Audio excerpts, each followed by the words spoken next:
And now for something completely different.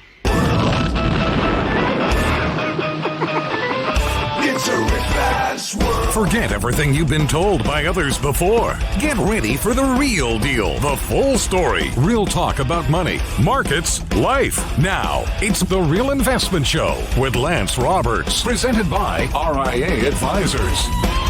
And good morning and welcome to the show. I'm your host, Lance Roberts. Of course, it is Thursday. It's the pre-Friday Eve edition of the Real Investment Show. Michael Leibowitz will be joining us this morning, talk a little bit about inflation, deflation. The Fed has a plan, and this is actually the title of our article for tomorrow, for our macro view for the weekend, which is the Fed has a plan to create inflation.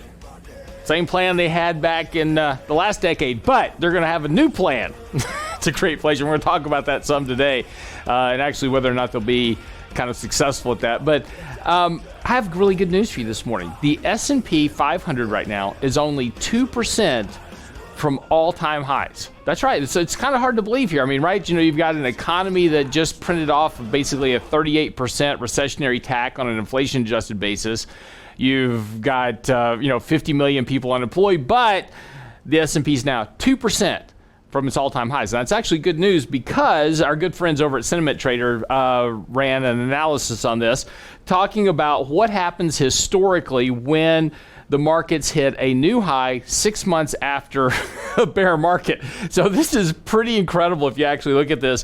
What is interesting if you actually look at these numbers up front, over the next 1 week to 2 months, once you get here, you typically have a correction in the markets. Now, they're not big, but you do get a pullback in the market to some degree, which is not surprising. I mean, you've had a big advance here, so seeing a little bit of sloppiness over the next month or two would be well in line with what you would expect with an August-September time period. And those can range anywhere from about 3% to 4%, somewhere in that range over the course of the next couple of months. So that's not surprising. The positive side of this is that when you do that, and obviously when markets set new highs, over the next year, the next 12 months, markets tend to be higher on almost every case. Roughly about 92% of the time, the markets are higher 12 months after markets get back to where they are right now. So, you know, the idea here is you get an economic recovery, you start seeing earnings recover here over the course of the next few months, then that helps lift asset prices higher. But look, I mean, there's no doubt this has been a very, very big run from the lows. Lots of it's been liquidity fueled at this point.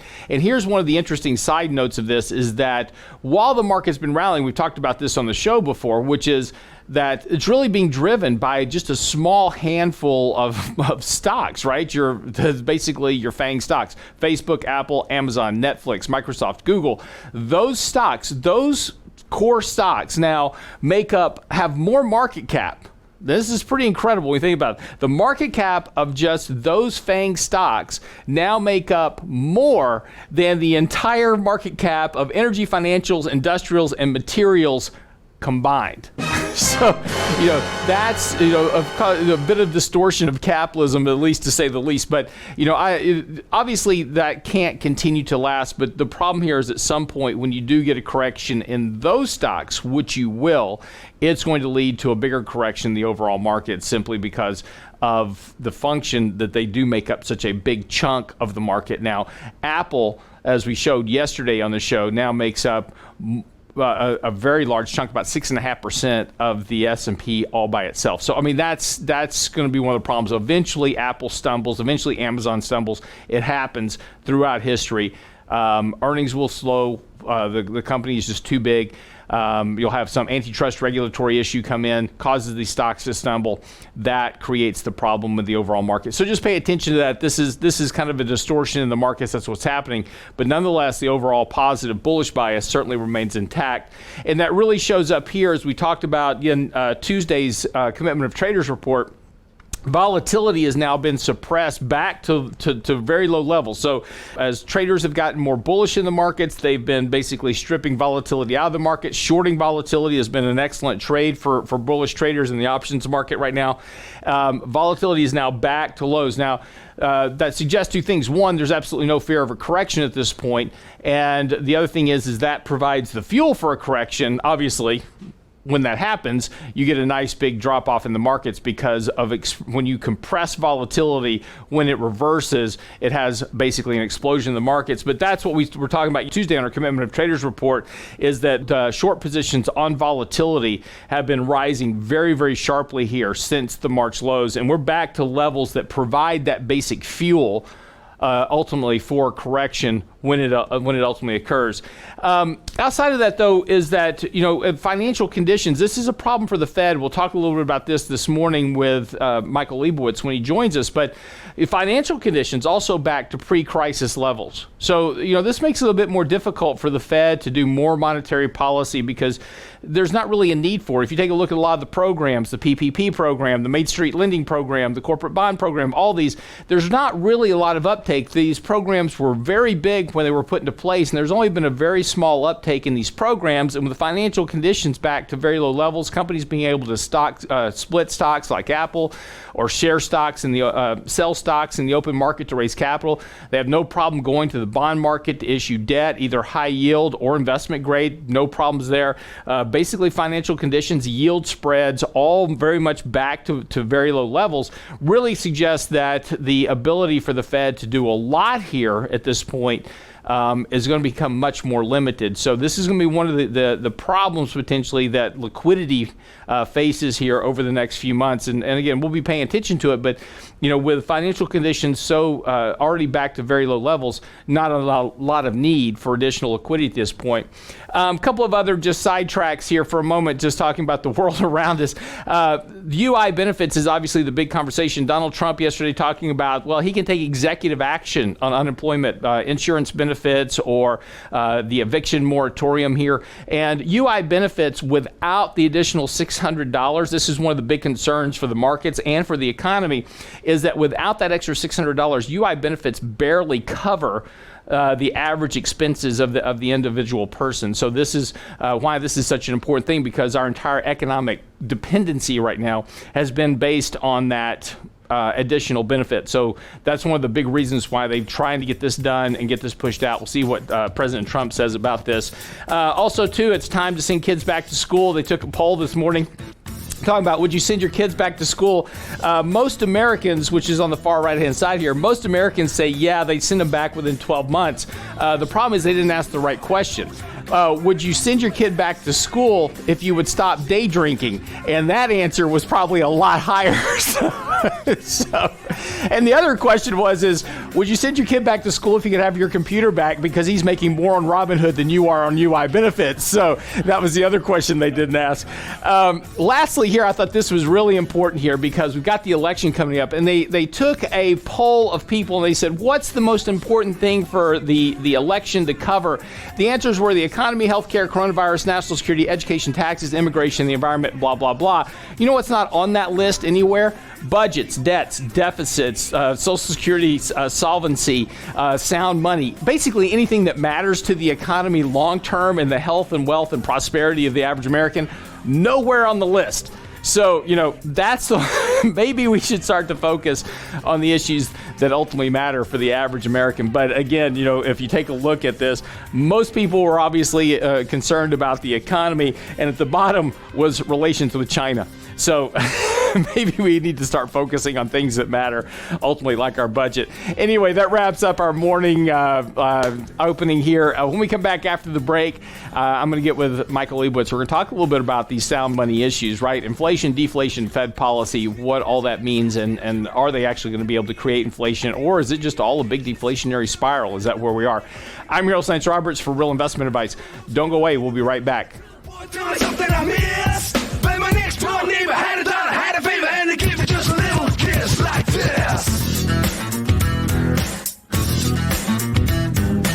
Got questions for Lance later? Ask now at realinvestmentadvice.com.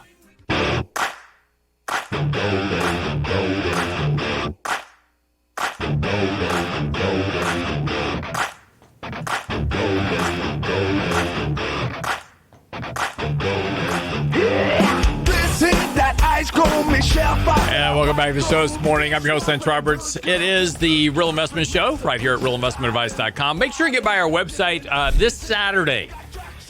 We have a special Right Lane retirement workshop from 9 to 11 a.m. It's a webinar. Just simply register online at our website now, realinvestmentadvice.com. But basically, Danny Ratliff, Richard Rosso are going to cover everything from Social Security to Medicare to Medicaid, unemployment, if you've been laid off, what to file for, what not to file for, what to do with your 401k, Roth IRA conversions, the markets, investing. They cover it all. It's a very, very comprehensive webinar.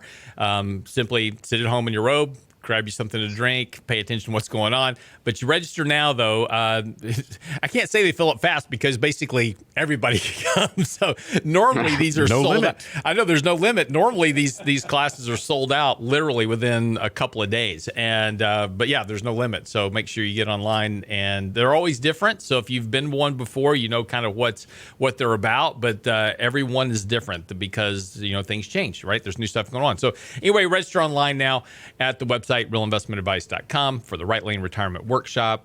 Big banner at the top of the page. Can't miss it. Michael Leibowitz joining us this morning live from Maryland, D.C. Are they going to change? Maryland, D.C. Are they going to change the name Washington? I mean, are we going to have to change the name? That's Change my Redskins. Let's leave it at that. It's enough already. Yeah, I'm done. They'll just change it to No Name City. Let's change it to Right. D.C. They'll just change it to D.C. The district. Just the district. Yes. Anyway. Like one of those sci-fi movies. It's coming. The Hunger Games. That was the district, wasn't it? Yeah. District 1, 2, 3, Yeah, 4, exactly. That's probably we're probably not too far from that.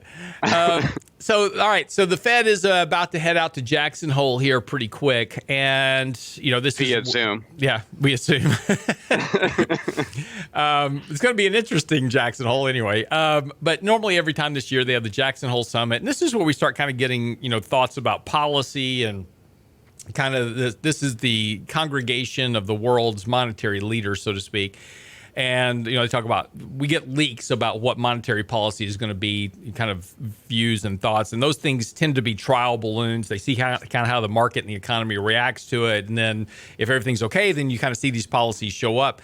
One of the interesting things that's going on right now, we're actually writing about this for tomorrow's macro view on our website, is the Fed has apparently been in the background now for a couple of months working on new policy to create inflation. And this is interesting to me because the theory is that they will just let inflation run hot as we get back towards full employment. So in other words, they want to get full employment, and normally they try to maintain price stability by keeping inflation right around that 2% mark. But now the thought is, hey, we'll let it run hot. But, well, let's just start there because I have a question about letting inflation run hot because there's other problems with that. But let's just start there is if we go back over history, right, over the last 10 years, this is not new. Ben Bernanke said exactly the same thing in 2012, talking about full employment, price stability at 2%, getting inflation back to 2%. This has been the Fed's goal now for a decade, and they've yet to achieve it. Why? What are they going to do now that's any different? I mean, look, they really, if they're going to keep doing what they're doing, it's going to be really hard. Now, this time versus 2008, they are doing something a little different. Mm-hmm. They're essentially funding the government at this point for various types of stimulus, right? Mm-hmm. They're supporting the corporate loans. They're doing other things to the PPP where they're basically indirectly giving money to the people. Whether you want to call it helicopter money or not, mm-hmm. I don't know. But basically, the Fed is printing money and giving it to the people. Unlike QE 1, 2, 3, and 4, where they gave it to the banks, it counted as reserves, and it was very indirect, and most of that ended up in the markets. Some of this is going to the people, and it's being spent. Right. Mm-hmm. I mean, the data coming out of Washington would be a hell of a lot worse if that wasn't the case. Right. And it's already awful. It's already awful, but it would be much more worse. Right. Yeah. But is it creating inflation? No, because demand is still off significantly. And there's many issues with the economy. So we've talked about this. They're filling the hole, but they just can't seem to fill it with enough money. Right. Now, if the Fed said we're going to print $10 trillion this morning, drop it out of a helicopter, basically sending everyone a $10,000 check, we will have inflation by this afternoon. That will happen. Mm-hmm. but the Fed's not going to do that. So they keep talking this game, and I think their goal is to do this with what they call forward guidance. If the Fed says something will happen, it will happen, right? Mm-hmm. It's kind of like, we talked about yield curve control. The Fed has been threatening, for lack of a better word, to use yield curve control, which says the yield on a 10-year Treasury bond will never go above 0.75%. And just in their talk, they've pretty much, if you look at a graph of the 10-year yield, it has been below, 0.70 now, and in a relatively straight line, not going anywhere, drifting slowly lower, but really not going anywhere, because the market thinks that the Fed will either do that or they are doing it behind the scenes. Right. So it's, as they say, don't fight the Fed. Right. But there's a couple of things, though, with this is that, first of all, when you talk about the Fed doing helicopter money, okay, let's just go with it for a moment. Right. So the Fed right now, they're and let's just call what they're doing helicopter money. Right. Because we're sending checks to households. We're doing additional UI benefits. We are doing PPP loans, et cetera.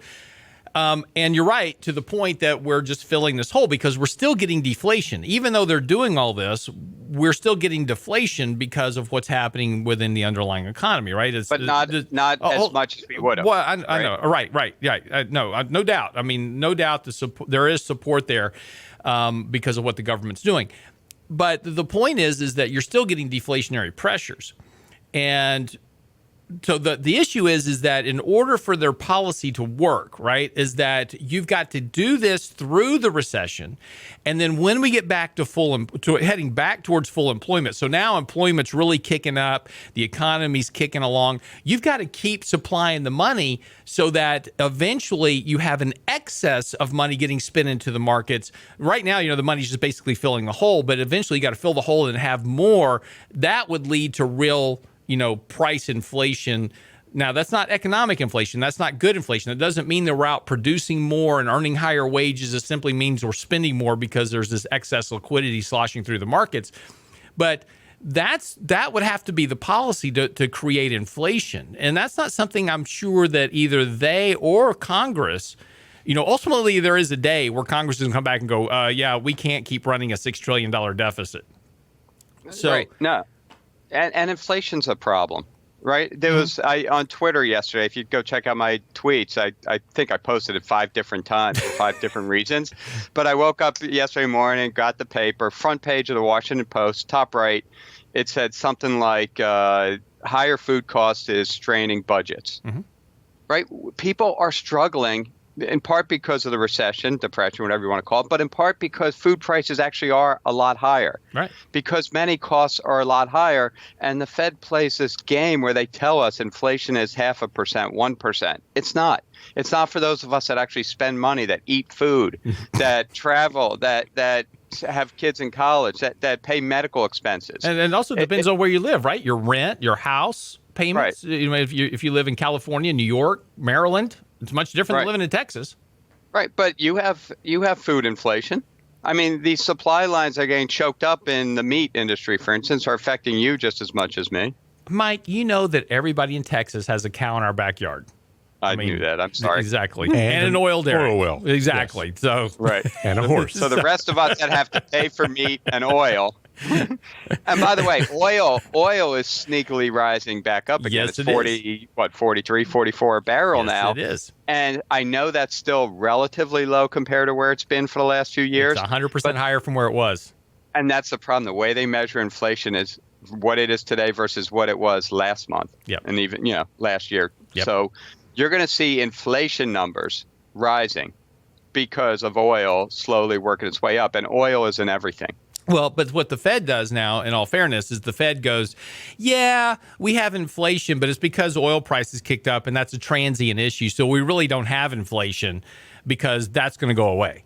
Well, they do that with food and energy. Yeah. And I ask everyone listening to go look at their last credit card bill and see what percentage of their spending was on food and energy. Right. And I bet it's well over half. Well, I want to come back. I want to pick up on this conversation because this is important, is that this idea of inflation, there's a good type of inflation and there's a bad type of inflation as it relates to economic growth and economic prosperity. We'll come back and talk about that right after the break with Michael Leibowitz. Don't go away.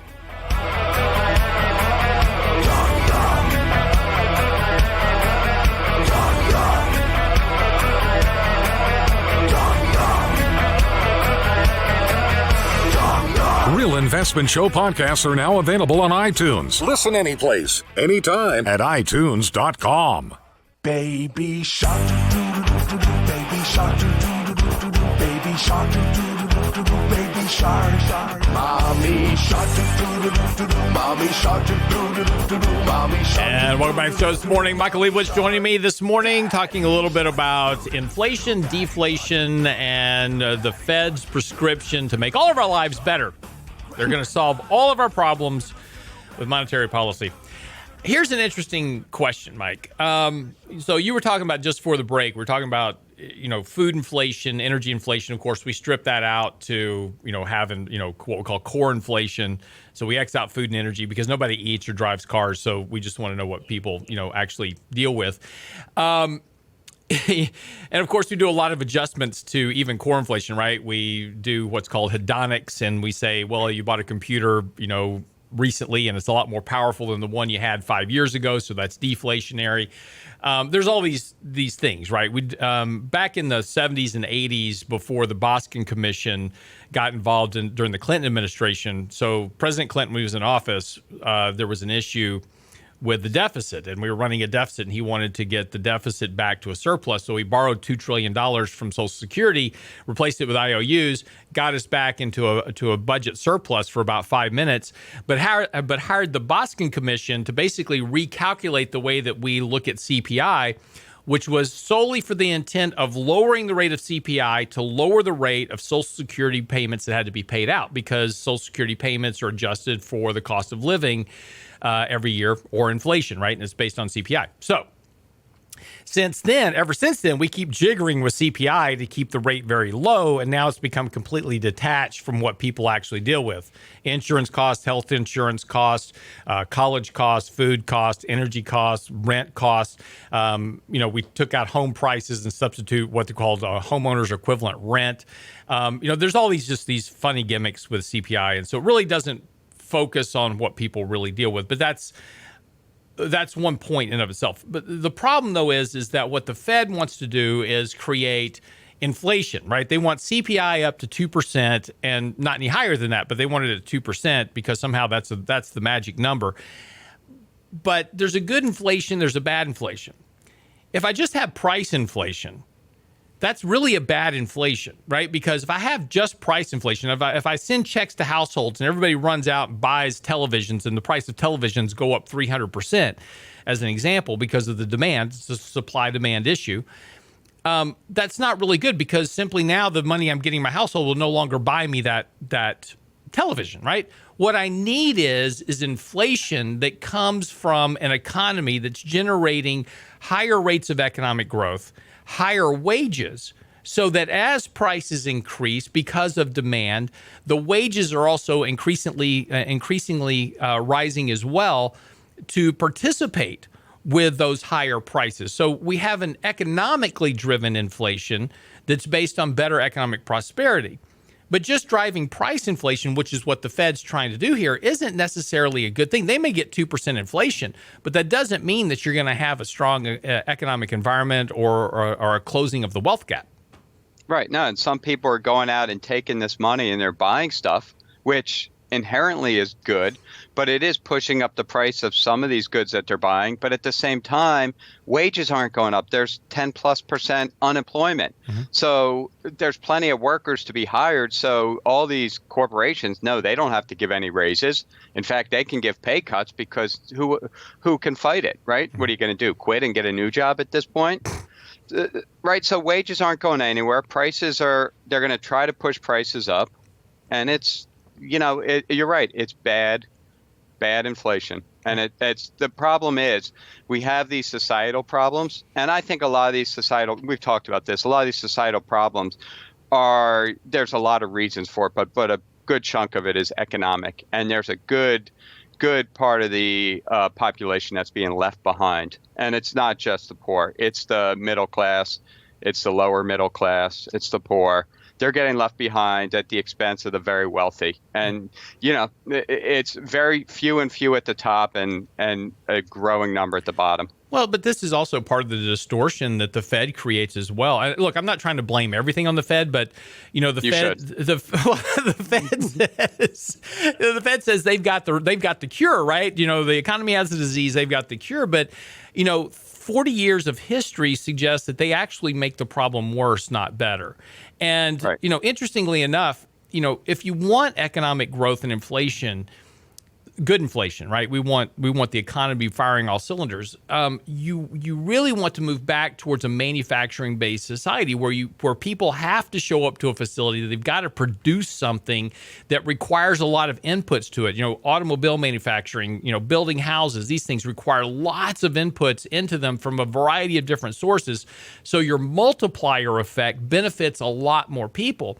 The problem with society today and the way that we are driving markets in particular is that corporations that are out there, they're saying, okay, look, I've got to meet Wall Street estimates so I can keep my stock price up so my stock options for my executives can be cashed in. I know that's a little sarcastic, but that's kind of the view behind the scenes. What can I do to make sure to do that? Well, the easiest thing to do is cut your biggest expense, which is payroll. So I increased productivity. I do more things on a digital platform. I reduce my footprint of real estate. I do all these type of things to reduce those overall costs. But that leads to wage suppression and not the type of economic growth you want. So without with the direction the world's heading of being more service-oriented, more digital, more productive, all these type of things, there's a real dark side to that, which is suppressing wages and prosperity for the vast majority of Americans. Right. And we wrote about this, and we quoted Henry Hazlitt, an economist, from the mid 1900s. And one of the things that he says is there's a difference between, I'm paraphrasing, a difference between good economics and bad economics. So right now the Fed is very involved, and they're trying to help people out. And you can certainly make a case that they should. But what they're not doing is thinking about the consequences down the road. If we give out this money today, how does that affect the economy tomorrow? And how does that affect those same people tomorrow? Mm-hmm. And that, he says, is the difference between good economics and bad economics. How they employ the money. Is it being used productively? So, for instance, they can give you $1,000 check. You're going to go spend it. And then a month from now, you're in the same shoes you were. You may have a nice TV or a phone, or you may have paid some bills, or you may have saved a little money, or you may have got the necessary food to just eat and survive and pay your rent. Mm-hmm. But where are you a month from now, right? Versus, what if we give that same person $1,000 worth of job training so that the job that they had was going away anyway? What if they could move into a new field, new profession? That at least has some productive value. That person can now fend for themselves. They can get a new job. The job market's open to them. That's what I would say is better economics, not bad economics, right? So it's, what are we doing today, but how does that affect tomorrow? And we have done numerous studies on this that shows every time the expansion after the last 3 recessions results in slower economic growth than the prior expansion. Right. And this one is going to be a much slower rate because the amount of debt and unproductive debt is just dwarfs the other recessions. Well, and there was the key word really that you used right there at the end, which was unproductive debt. The difference is that, there's, a lot of these people that support modern monetary theory and, like universal basic incomes and these type of things. They look back at World War II and they say, well, yeah, last time we were running a deficit like this, we did all these things, we spent all this debt, and look how well things turned out. Well, what they forget is that a lot of that money was spent doing things that were productive with the debt. During the war, yeah, we sold war bonds, but those war bonds were used to fund the manufacturing of planes and tanks and productive things that went to the war effort. We built the Hoover Dam. We built the Tennessee River Valley Authority. Those were productive investments that led to long-term returns on the use of that debt, created jobs in the short term, but even after the jobs were over and the thing was built, it kept generating a revenue stream, after that because of the power it provided. So, we forget about, the use of debt, and there is a productive use of debt. And if you're going to run debts and deficits, there's, John Maynard Keynes said, in a recession, you run a deficit. Yeah, that's true. The government should do these things on a productive basis. But once the economy recovers back into growth, you should be running a surplus. We never get back to the surplus part. No, and it's not just the federal government. Corporations have been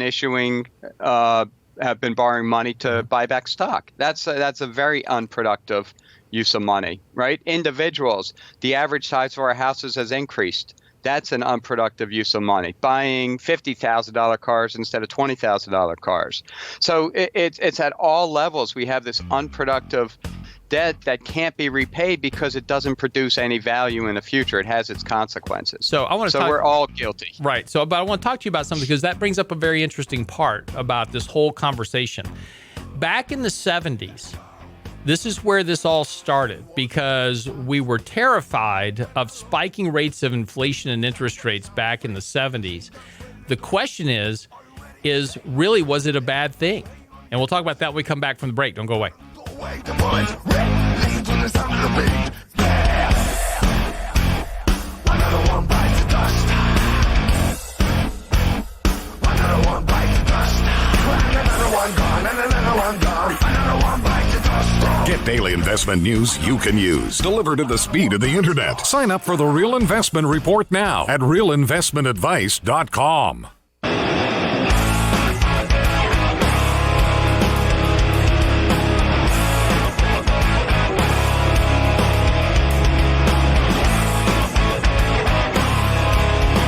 Back to the show this morning at 6:47. Get ready to wrap up the show this morning.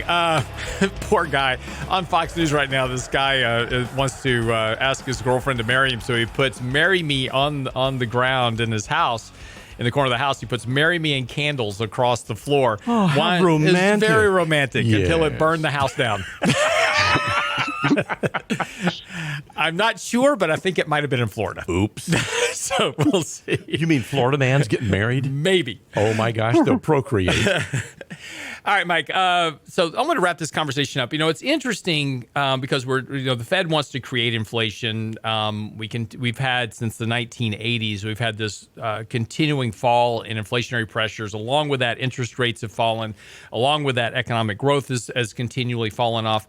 And it's interesting when you go back to the 60s and the 70s and look at that time frame. We were a manufacturing-based economy. And yes, interest rates were rising on a steady basis. You take a look at the 10-year Treasury rate starting after the war in 1940s. 10-year Treasury rates just started kind of ticking up on a regular basis, and they were moving higher. If you take a look at inflation, it was steadily ticking up and moving higher. And of course, in the 70s, we kind of all panicked and said, "Oh my gosh, we got to break the back of this, and we got to fix this inflation and this inflation problem and interest rate problem." But actually, maybe that was the wrong thing to do. And I say that because if you take a look at what was happening to wages at that time frame, they were rising steadily to pace inflation and interest rates. Savings rates were running at 9 and 10%. Economic growth was running at 8 and 9%. So, yeah, we were having inflation and higher interest rates. And everybody's like, oh, my gosh, this is terrible. But you had very strong economic growth, rising wages, rising savings rates. You had everything economically and prosperity-wise working in the right direction.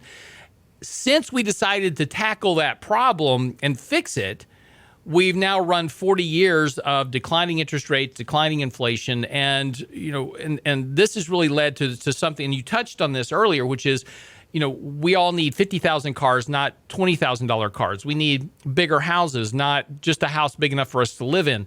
And that's because of low interest rates, right? The lower interest rates goes, I can buy more. And we've now gotten ourselves to where even lower rates are no longer productive. And the Fed can't figure this out. They're going, wow, I've got rates at zero and we're not creating any type of economic traction. People aren't wanting, they can't borrow anymore. They're levered to the hilt now. But we've all moved into this overconsumption, overspending because of low interest rates and low inflation. We can buy more and more and more stuff. And of course, Facebook and Google and Amazon all help us out with that by advertising everything in our face that we can have it right now. In fact, if Amazon's next big move is to already know what you want and ship it to you before you even order it. So they'll get some of the precogs from Minority Report to know. So Alexa says, "Hey, I've already shipped you a new television." So I was just thinking about that. You're going to want this. Exactly. So, but that's the problem. We've gotten into this consumption binge, and low interest rates and low inflation are not healthy in this environment because it's exacerbating the problem. Right. So, we could talk about this one for hours, Lance. And basically, there's a lot of schools of thoughts on inflation and where does inflation come from? And what I believe in, and I believe it was Milton Friedman who said something to the effect that inflation is always a monetary issue. He said it more eloquently. I don't have it in front of me. Okay. But basically what he's saying is that the rate of inflation is because of how much money there is and how that changes. So if the amount of money in a society was always constant, prices can't really change because there's a set amount of money. Now, the price of oil can go up, but then the price of movies has to go down. It all has to balance out. Mm-hmm.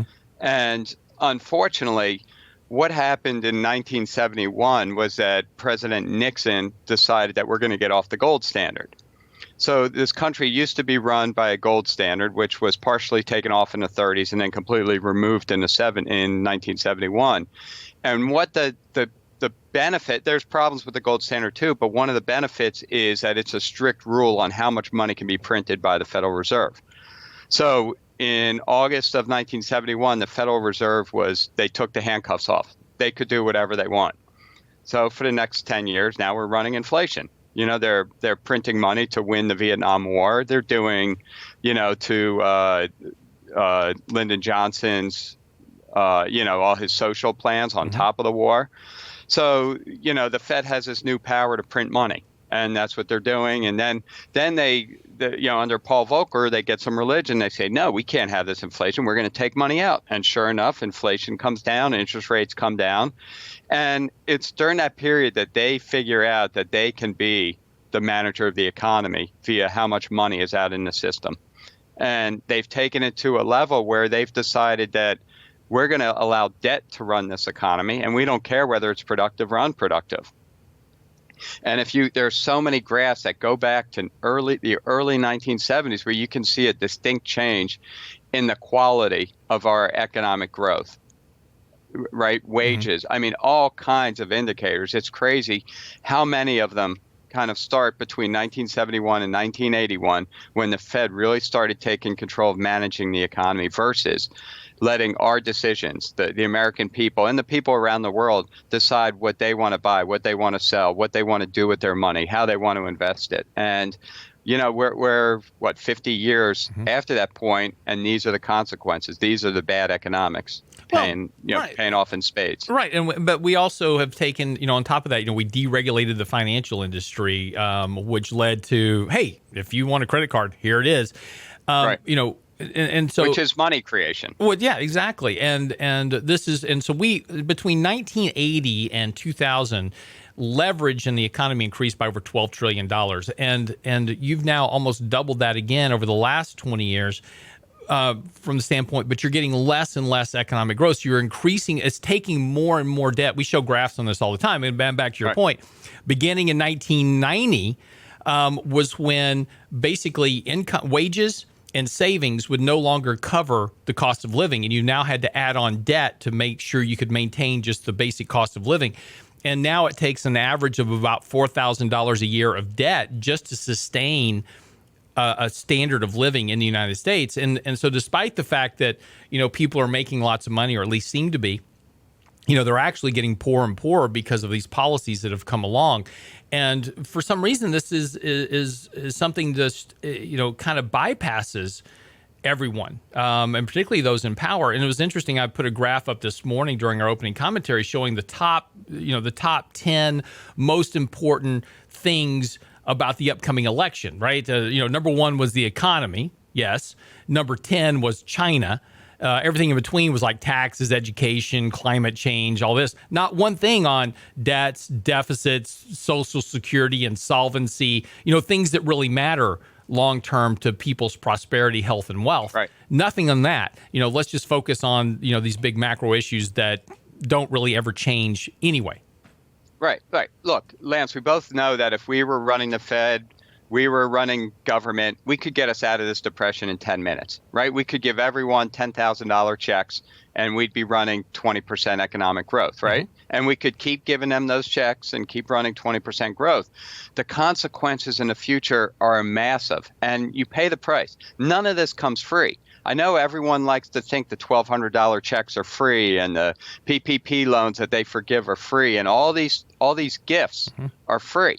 Corporate gifts, individual gifts, they're not free. There's a cost. And we've been given the gifts and given the gifts and given the gifts, but the credit card bill is getting bigger and bigger and unsustainable.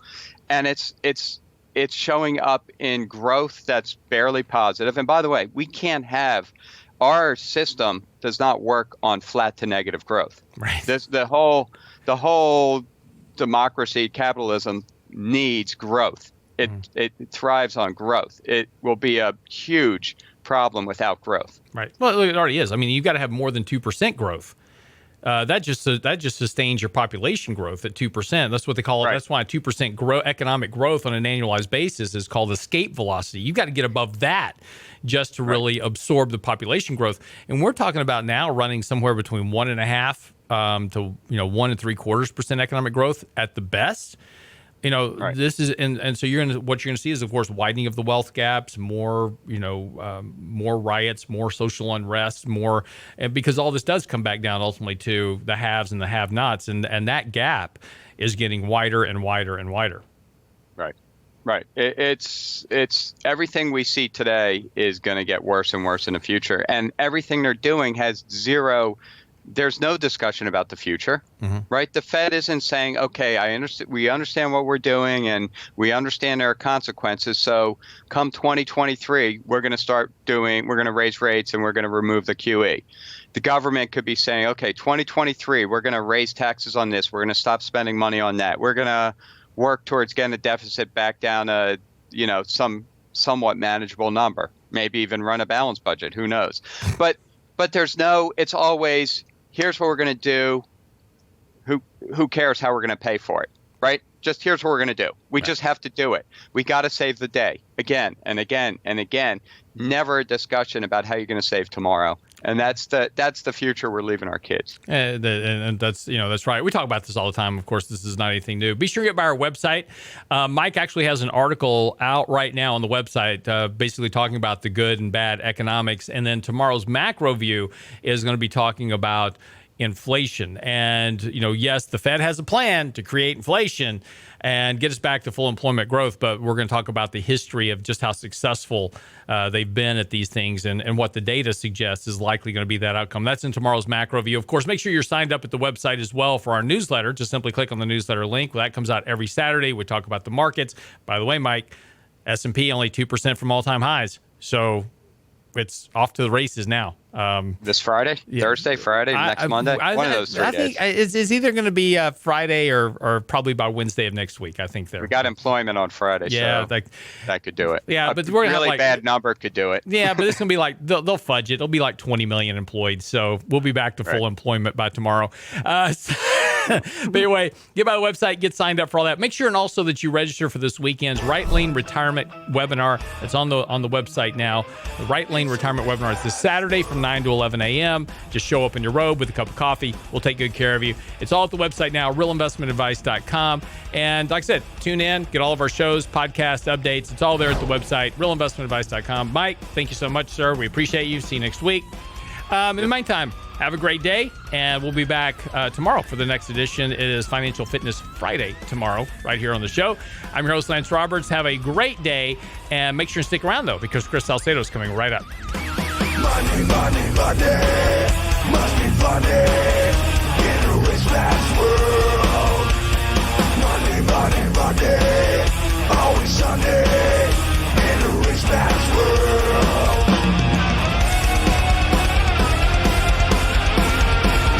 All the things I could do if I had a little money. It's a rich man's world. Get daily investment news you can use, delivered at the speed of the internet. Sign up for the Real Investment Report now at realinvestmentadvice.com.